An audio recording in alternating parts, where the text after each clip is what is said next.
The 17-year-old boy hauled out millions of dollars in fraud on the night of his wedding. With the police chasing him downstairs, he had to make an elopement date with his fiancée. Then he ran away. A few days later, he saw his fiancée waiting at the airport as promised. Just as he was about to greet her happily, suddenly he realized that someone had whispered something in her ear. Always cautious, he immediately became alert. He hid in the car and carefully observed the surroundings. He realized that the place was under 24-hour police surveillance. In order to provoke Agent Carl Frank, who had been chasing him, he decided to board a plane and leave from under the noses of the police. Then he had a brilliant idea. Once again, he dressed up as an airline pilot. He gave a lecture at a girls' school in the city on the pretext of recruiting stewardesses. He even did a mock interview with the girls. In the end, he picked 8 girls with the best looks and temperament. She dressed them up as air hostesses and waltzed into the airport. These beautiful young faces quickly became the center of attention at the airport. The beauty and confidence of the girls attracted everyone's attention, including the agents. No one noticed the girls, followed by the pilot, was the one they were after. That's when Carl received a tip. At the entrance to the airport, a suspicious person was spotted wearing a flight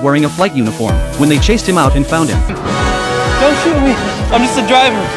Who you picking up? Back up, left. the real Frank had already left on a plane. Carl's second encounter with Frank ended in failure. Having fled the country, Frank had become even more arrogant. His checks were now so forged that even the bank machines couldn't recognize them. But Carl found a loophole in the checks. A few masters at the printing press told Carl, only a very old printing press could make such perfect checks. Nowadays, only France has a machine like that. Following that lead, Carl found out that Frank's mother came from a small village in France. Knowing Frank as he did, he knew Frank well enough to know that this passionate boy who wanted to go home more than anything would be hiding out there. And so, the third confrontation between the two would take place in this quiet village.